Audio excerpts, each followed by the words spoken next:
Good evening, everybody. My name is E.R. Anderson. I'm the executive director of Charis Circle. Charis Circle is the nonprofit programming arm of Charis Books, and Charis Books is the South's oldest independent feminist bookstore. We are delighted to be here with Innosanto Nagara, who is one of our favorite authors of just across the board, but especially children's book authors and illustrators. Um, really, we're not capitalists really, so we don't measure things by top, bestsellers. But if we did, Innosanto's books would really steadily maintain on the top 10, which is wonderful. So his books encourage children to grow up with confidence in themselves and to be proactive citizens who are passionate about causes from environmental issues to LGBTQ rights and civil rights. He was born and raised in Indonesia and moved to the US in 1988. After studying zoology and philosophy at UC Davis, Inno moved to the San Francisco Bay Area, working as a graphic designer for a range of social change organizations before founding the Design Action Collective, a worker-owned cooperative design studio. Inno lives in Oakland in a cohousing community with 9 adults and 8 kids, and his first book, A is for Activists, started a movement in social justice book publishing for children. After it came Counting on Community, then My Night in the Planetarium, The Wedding Portrait, M is for Movement, and most recently, Oh, the Things We're For. Together, the book that we are here celebrating tonight is his first collaborative book project and features the debut of writer and activist Mona Damluji. Actually, I realized that I did not ask how to pronounce Mona's last name, so perhaps you can pronounce it for me properly. Damluji, I believe. Damluji. Okay, thank you. So, Yeah. welcome everybody. The way we're going to structure this is because Mona couldn't be with us tonight. We're going to bring her into the room virtually for all of you who are watching with little kids at home, and then we're going to have a little bit of a craft talk. So, could you tell us a little bit about Mona and what we're about to watch? Yes, and first of all, thanks again for having me. Charis has been always one of my favorite bookstores and supporters of my work, and obviously you're in a great community. I think from early on, from A is for Activist, when I first was even self-publishing the first edition of it, there were a select few bookstores that were willing to carry it, and Charis was one of them. So I owe where I am today very much to the efforts of your bookstore and your community overall. So I appreciate that. Together is I sort of see it as, the third in this series after A is for Activist and Counting on Community. And I never really wanted to have, this idea that, oh, I just needed to do the next children's book because I need to make the series or need to somehow add to, if the right idea comes across, then of course we'll do it. But, A is for Activists is an alphabet book, or it's not really an alphabet book, but it uses the alphabet as a framework. Counting on Community, uses counting as a framework, and with together, it was I was actually trying not to just, oh, let's do a colors book. Let's do, not that that's a bad idea. Maybe the right one will come up, but as it turns out, when Mona sent me the story that she wrote, the manuscript, the poem, however you want to describe it, I realized that this was the perfect next book, and we can talk a little bit more about where it fits in and why. But Mona is an old friend of mine. She was actually one of the first people to read A is for Activist out in a public setting. I was very shy and really didn't want to do a lot of public readings, and she was like, "I'll do it," and we had an event at Soul Space in Oakland, and she was one of the first people to read it there, as well as at the Green Festival in San Francisco. And so I owe a lot of that book going out there to her efforts. So it's kind of this fun full circle that we end up working together. And I wish she could be here today, but we do have her reading, so you can hear it as it is read by the author. So I'll go ahead and pull that up now. And We'll enjoy this as a story time. So folks who have little kids, now is the time to gather them around, and we'll watch this all the way through. Then we'll come back together and talk about the craft. Okay. So here we go. Hi, I'm Mona Damluji. I am the mother of two girls, Layal and Zane, and I am also an assistant professor in film and media studies at the University of California, Santa Barbara. I'm an activist and I'm an avid children's book reader, and I'm delighted to be able to share with you today the book Together, which I authored and which was illustrated by the brilliant Innosanto Nagara. And I just look forward to hearing everything that you have to say about this book. So here we go.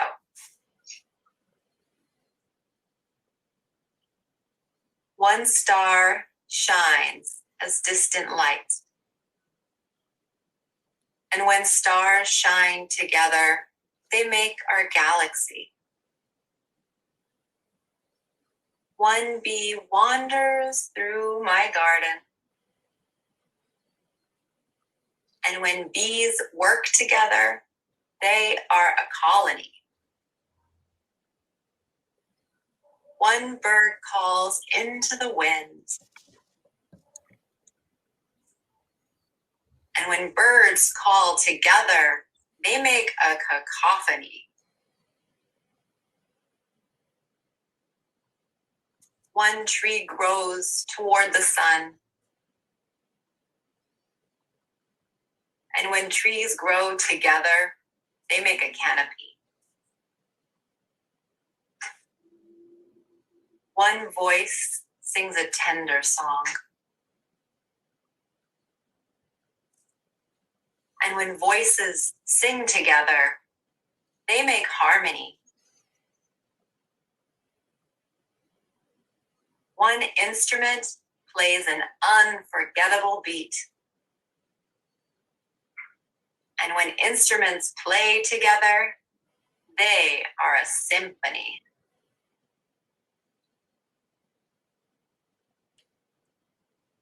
One mountain rises to a mighty peak.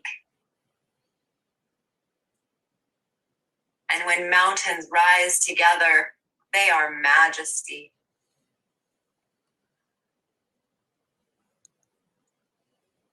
One wave is a surfer's dream.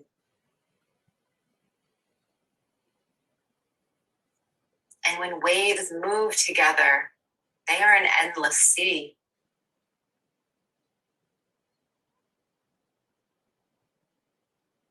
One of us can make a home.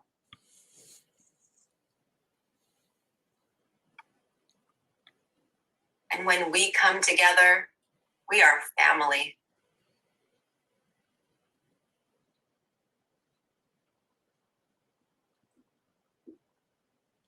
One of us can love with all our heart. And when we love together, we build community.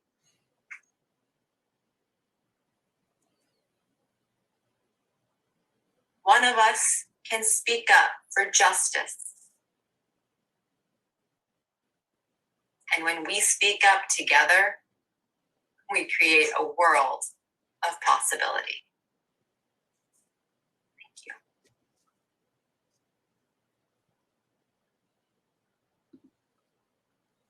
Bye, Mon. So It's actually here. I know, it's wonderful. So can you tell us a bit? First of all, thank you. I see folks are watching from all over the world, which is great. Carrie is watching from Barbados, so thank you for joining us tonight, folks. If any of the children watching or any of the adults have questions, feel free at any time to ask them. I just have questions for Innosanto. So can you tell us just about how this collaboration came together? Yeah, it's interesting. You know, for me, Together was, I was looking for that story about collective action. We can talk a little bit more about that later. But as it turns out, this all sort of happened over this COVID shutdown period as well, and there is a whole theme around separation and and aloneness that we've been dealing with for the last couple of years. So I think it's interesting that, you know, part of it is that you know, I'm sitting at my computer all day now, and everybody's on Zoom, and we're in our own worlds. And, you know, like I said, Mona is an old friend. She has been involved in my children's book writing as well as her own. I knew she was doing her own writing as well, and it was when we were just talking one day. She wanted to share this project that she was working on, and I read it. I loved it. It was the way to talk about collective action that I've been looking for. The I feel like and people who, you know, in my world where we're trying to do stories and talk about how the value of working together, about how you know, democratic action and all this kind of thing. It's, you know, there's sort of a story that we tell a lot about the one person who's been wronged in some way, and how when they try to stand up alone, it's very difficult, and that later through together with other people who share their experience, or through allies, we build power and overcome tyranny. And I think that that's a, you know, that's a very good and important story, and it can be told in many different ways. But it's also one that a lot of people have tried to tell in many different ways, many of them really well. And it is on some level the core of all the work that people like us do, like me and Mona. And so trying to figure out how to tell that story in another way has been sort of a long-term goal, and she did it. You know, I feel like, oh, that was, when I read that, it was like, that's the sort of poetic, you know, creative new way that we can talk about this, that I was really excited about. And it also was one that I felt was going to work really well for a collaboration. I usually write and illustrate, partially because I really like to do the writing part of it as well. But this was one that was so, there's so much room for me to give my whole self in this project as well as the illustrator, because as through those words there's, you know, how we interpret it and how I illustrated these concepts, leaving room also for your imagination, the reader, to think above and beyond just what I drew and what Mona said. I think that was just felt like the perfect project. I think, you know, it's for people who aren't talented artists, or who maybe like to draw but, you know, can't imagine creating something as beautiful as what you create in these books. How do you go from reading the text that Mona has created or that you've created? Do you storyboard it? Do you, you know, or is it an organic process, or do you plan it out? How does it come to fruition? That's a good question. I mean, I don't, you know, it's different depending on what the subject is. This is sort of what I do outside of when I write my own books. When I write my own books, I sort of write with a visual in mind, because I'm a visual person first, I think, and then when I'm writing, I'm already telling myself what to write based on what I can see visually. But the whole other side of my career has been doing graphic design for activist organizations, and my job there is to find a way to tell stories visually that are based on and informed by the organizations that are trying to, you know, do the work that they're doing. And they, you know, I'm a very big believer in not doing what I call designing in a vacuum. Like, not just, I don't do a lot of just put some image out there because I'm pissed about something. I usually, I work with people who are boots on the ground, organizing. What I've learned over the many years is that there can be a big gap between what I might know from reading, the newspaper and watching TV versus what's really going on. And so it's really important in terms of messaging and communication that be grounded in actual organizing work.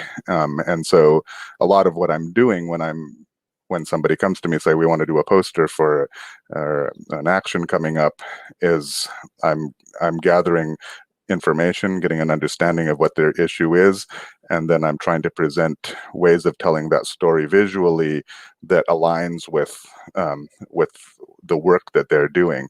And I feel like this was a lot more like that, where Mona had the story that she's telling. She had the words, the poem, however you want to call it, but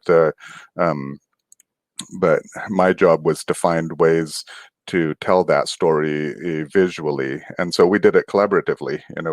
We did a spreadsheet. We said, okay, what things could be a good way of, for me, it has to be, what can I draw?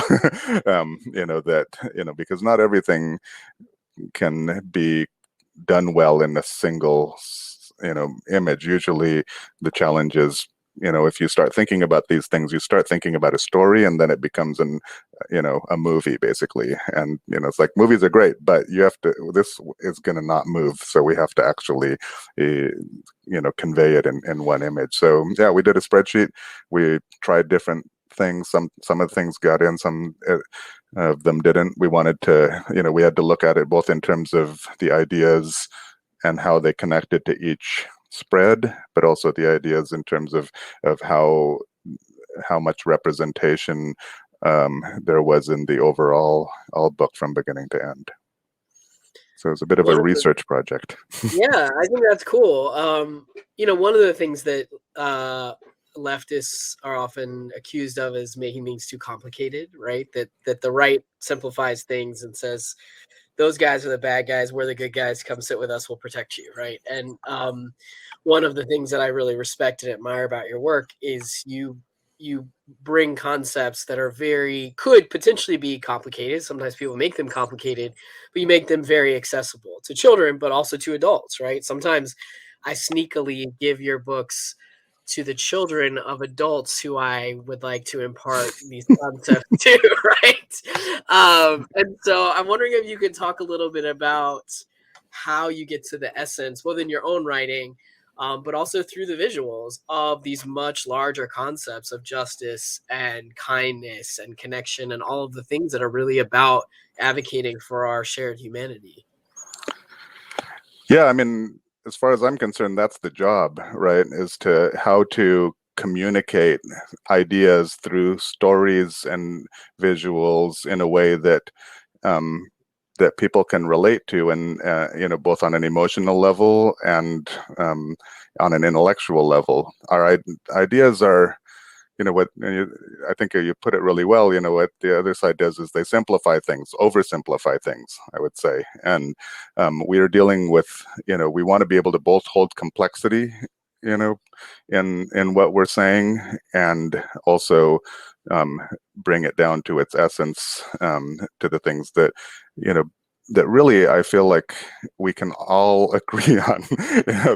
Maybe it's idealistic, but I feel like, a lot of the core of where we're coming from on the left is the more what you'd call universal values, more sort of core ideas around agency and autonomy and love, and the things that are really in everything that people have strived for throughout history. And then and yet where the different the whole intersectionality idea is important, because as it turns out, it's not so simple when it comes to just what I want.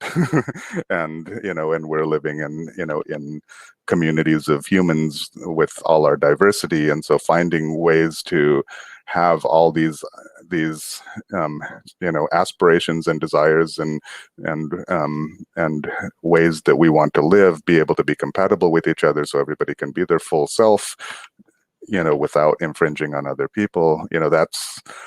That's the story that we're telling every day. And a lot of the ways that I think of graphic design, and also this translates to the children's books, is this idea that we're not short on ideas. We have libraries full of books with great ideas. The left has the solutions that people actually want, for the most part. If you poll people on these things, on the actual essence of these things, these are what people actually want. But when it comes to translating that into what it becomes real under our political systems, we're constantly, we used to say constantly losing, although I think we've had a lot more, we've had both wins and losses. And, I think a big part of that is, how do you win the hearts and minds? How do you get how do you communicate your ideas? And so my whole career has been about that, but mostly for adults. And what was interesting is, finding myself because of this community that I live in, the kids that have come up in this community, and then later with my own kid, finding that I actually, I want to say, I feel good about how, I found myself able to talk with kids about complex issues in a way that they can connect with. And so, as it turns out, that's something that, for whatever reason, I'm able to do, and so that's now the new hat that I wear. So your last book, which we actually got to talk to you about virtually, as well as Oh, the Things Were For, and in some ways, the things you just talked about, really good segue to that book, because yes, there it is. So often what we hear is that the left just wants to take away stuff, which is inaccurate in my opinion, of course. And so what I love about this book is that it is designed to say, hey, here are all the beautiful things that we're fighting for, in case you forget. And I think it's a really galvanizing, beautiful book. It came out right in the sort of heart of the worst part of the pandemic last year, which is a challenging time for any book to come out. But also, and right during at the election period, when everybody was very focused on that. Yeah, so. That's right. It came out actually. Yeah, I forgot that it actually came out in November of 2019. At the end of 2020. Which was rough.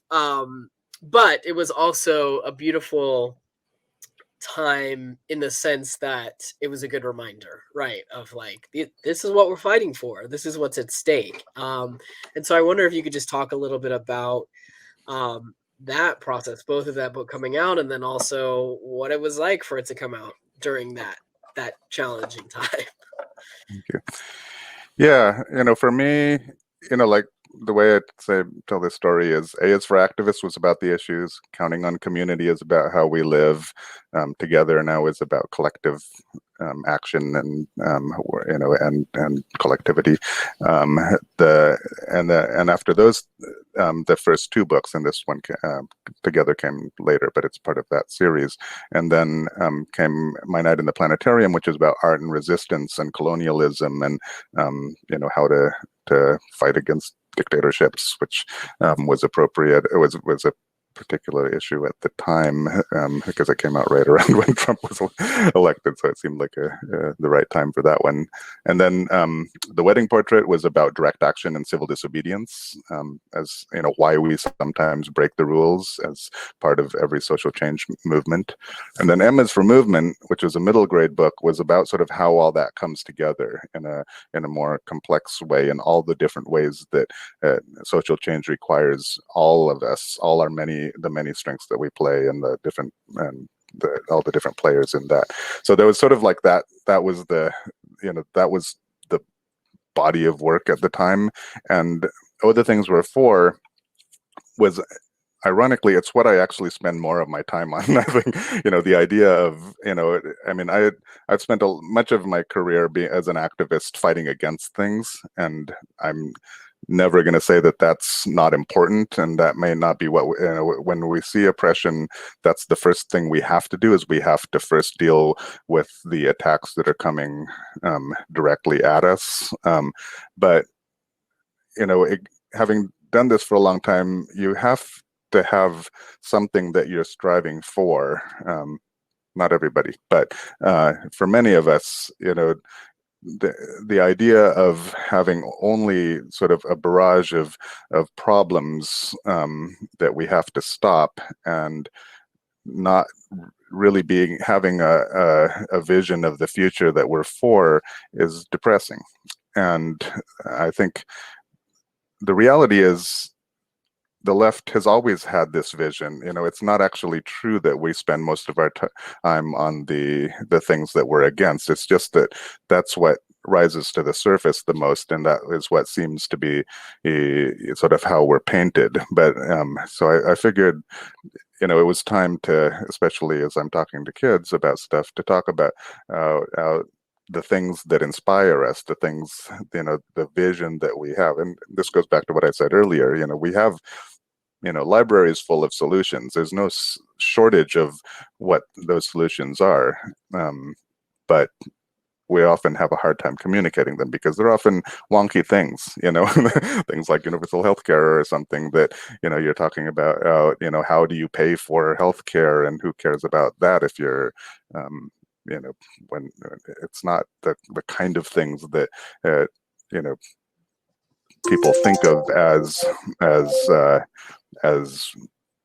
I mean, it's hard. I say this, but then it's like, well, most activists nowadays do think about universal healthcare as something that is an issue. But 20 years ago, single payer healthcare was kind of a fringe thing. It was seen, and so these kind of, then people don't really understand, how does that actually work, and what are you talking about? Is there really an alternative to what we have? People believe that this is, the system we have is the best in the world, despite the fact that that's not true. But so trying to find a way to look at these things that are seen as fringe and wonky and perhaps boring, but really they are what would make so much difference in so much of our lives, and allow us to be our whole people, our whole selves. And I've in my view, it's it's in some ways the most important part of what we do. Yeah.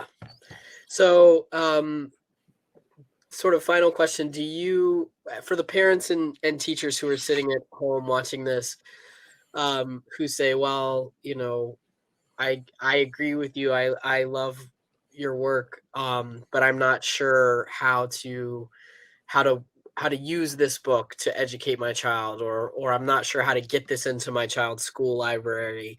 Do you have any advice for how to turn, sort of passive reading into active reading and active resistance? I think that's a good question.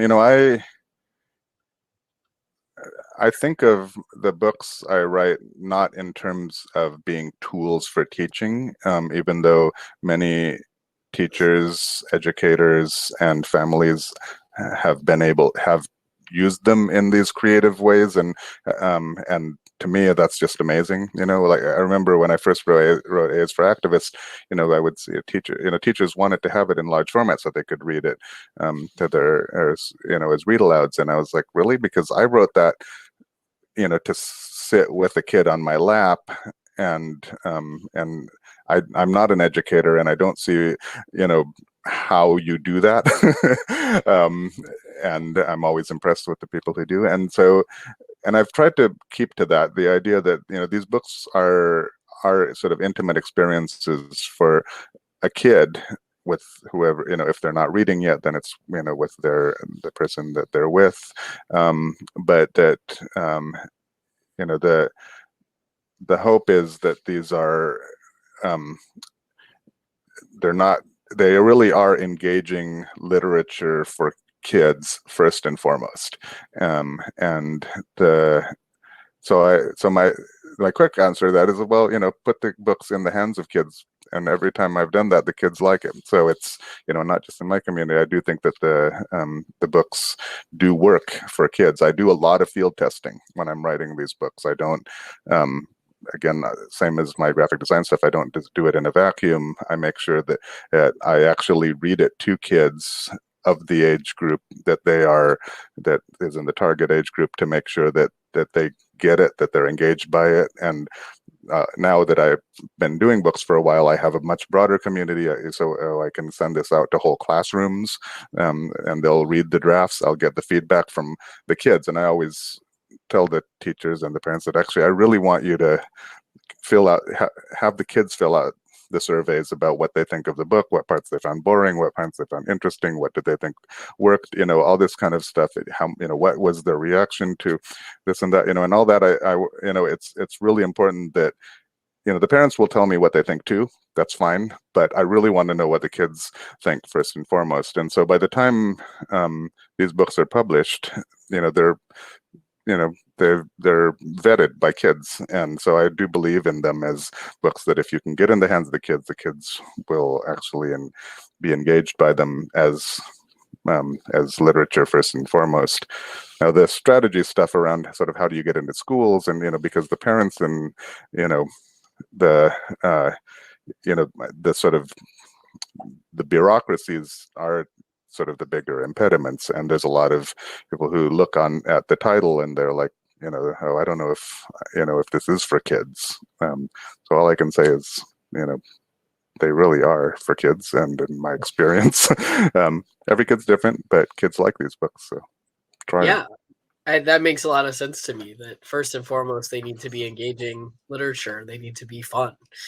Yeah. Is there something that surprised you that kids either thought was boring or thought was amazing that you thought maybe wouldn't fly? I mean, Emma's for Movement in particular, because it has a lot of stories in it. There were some sections that I revised considerably, and partially based on feedback from kids, and some of it is interesting cultural stuff. Like when I talk about the minister, I think of, in Indonesia, a minister is a government minister, and what I didn't realize, didn't connect on my own, is that ministers here people think of as religious ministers, and so I had to make sure that was clarified. But what I was pleasantly surprised was, like, in that book, the story that the kids are most engaged by, that always come back to me with questions about, is the chapter. I guess I'll give it away. It's the chapter on the tapeworm. So that makes sense. So those of you out there, if you ever get a chance to read them, it's for Movement. If you get to the tapeworm chapter, I can guarantee your kid will have questions. Totally. Kids like gross, weird stuff, so makes sense. Well, thank you so much for being here with us tonight. Is there anything that you want to make sure folks know about your work, or anything you have upcoming that you'd like to plug? No, I'm really excited about Together coming out. I'm hoping that we can do more events and that kind of thing. Hopefully Mona can be part of that as well. I think Together will be a lot of fun as a conversation starter with kids around these concepts. The book seems like it's just about the rhythm and words, but it's actually about these broader concepts, and I think there's a lot in there that you can mine if you spend time with that book with with your 2-year-old. Yeah, we love it. So if folks watching at home click this teal link, it will take you to all of Innosanto's books, including Together. So we really do think they make beautiful gifts, holiday gifts, and gifts for yourself. So please click that button. It does help us when you buy your books directly from Charis. Thank you to everyone watching at home. Thank you, Inno, so much. We just, again, we really feel honored to read your work and to get to host you. Your values are really Charis's values, and there's not as many people doing what you do as we would like, but you really have led the way in many ways. A lot of people now are starting to come out of the woodwork and start to try and put more values in their books. So it's an exciting time in children's literature, but much of that is owed to you and your success. So thank you for being a trailblazer, and for all the beautiful and fun books that you have put into children's hands. They really do make a difference. Well, thank you, Charis, for being there from the very beginning. So I think it's one of these days I will actually be able to do it in person and meet you all. So Yes, I really appreciate all that you do. All right. Well, take care. Stay safe. And until next time, we'll see you.